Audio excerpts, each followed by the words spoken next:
Welcome back friends. Today I am going to teach you respiration that is called breath. Friends, आज हम लोग सांस लेने की प्रक्रिया के बारे में पढ़ेंगे कि हम बचपन से पढ़ते आ रहे हैं।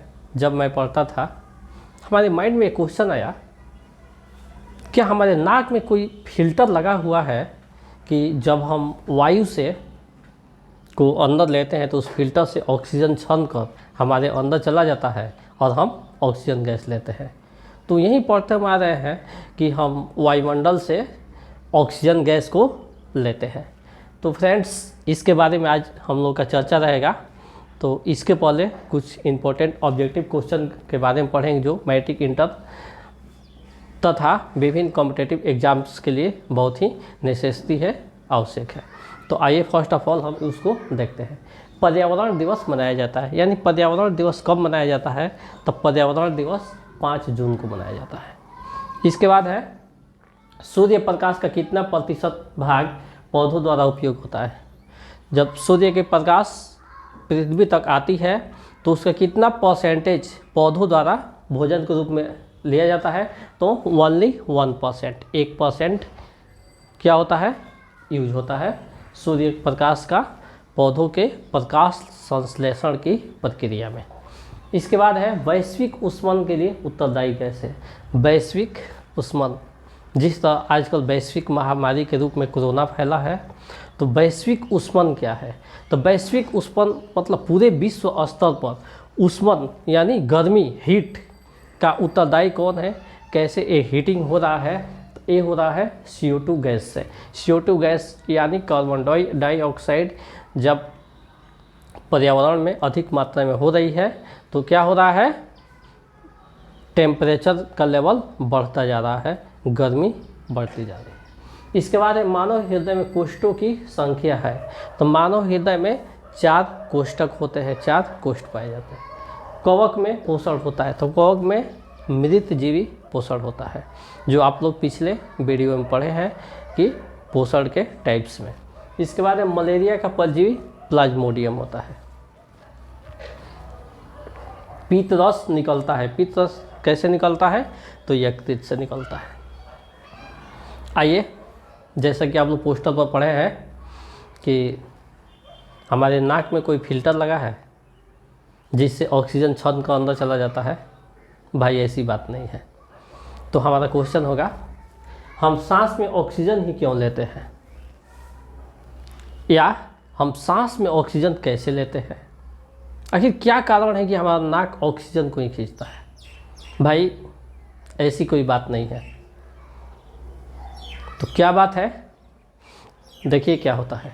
जब हम सांस लेते हैं तो वायुमंडल से वायु हमारे हृदय में जाती है, हमारे फेफड़े में जाती है, और उस फेफड़े में क्या होता है? वहाँ पर ब्लड होता है, रक्त होता है, और उस रक्त में हीमोग्लोबिन होता है। तो वायु क्या है? तो वायु सभी गैसों का एक मिश्रण है। तो वायु से में ऑक्सीजन गैस ही एक ऐसी गैस है जो क्या करती है? हमारे हीमोग्लोबिन से ऑब्जर्व करके उसको संयोजन करके ऑक्सी हीमोग्लोबिन बनाती है। वहाँ जो हीमोग्लोबिन जो ब्लड होता है उससे ऑक्सी हीमोग्लोबिन बनता है, और वह क्या करता है? शरीर के विभिन्न पार्ट्स में ब्लड के माध्यम से पहुँचता है और पंप करते हुए पहुँचता है, और उसी प्रक्रिया के दौरान वहाँ कार्बोक्सी हीमोग्लोबिन बनाता है, जो ऊर्जा के लिए हमारे शरीर में ऊर्जा के लिए आवश्यक है। तो कार्बोक्सी हीमोग्लोबिन बनता है, और साथ ही उसका जो अवशिष्ट पदार्थ होता है उसको निकालते हुए CO2 को हमारे श्वास नली से, नासिका तंत्र से बाहर निकाल दिया जाता है। तो इस प्रकार आप समझ चुके होंगे कि हम ऑक्सीजन गैस क्यों लेते हैं। कोई हमारे नाक में फिल्टर नहीं होता है, बल्कि ऑक्सीजन गैस में, ऑक्सीजन में ऐसी पावर होती है, कैपेसिटी होती है, जो हमारे ब्लड से संयोजन करके ऑक्सी हीमोग्लोबिन बनाकर शरीर के विभिन्न पार्ट्स में पहुंच जाती है और बाकी गैस वापस हो जाता है। Clear? You understand? You better understand. इसके बाद हम लोग देखेंगे श्वसन की प्रक्रिया में इसमें दो अवस्थाएं होती है, एक प्रश्वास होता है और सेकंड होता है उच्छ्वास। फर्स्ट प्रश्वास, सेकंड उच्छ्वास। अब प्रश्वास क्या है, चाहे तो आप लिख सकते हैं, नहीं लिखने की आवश्यकता नहीं है, सिंपल है, समझ सकते हैं। जब श्वसन के दौरान जब हम सांस लेते हैं, सांस लिए और छोड़े, तो जब श्वसन के दौरान हम ऑक्सीजन को जब लेते हैं उसको हम प्रवास कहते हैं, और जब हम छोड़ते हैं उसको उच्छ्वास कहते हैं। क्लियर? तो इस प्रकार से आपका आज कंफ्यूजन दूर हो गया। तो इसको देखते रहिए, पढ़ते रहिए, और यह हर तरह के एग्जामिनेशन के लिए महत्वपूर्ण है, आवश्यक है।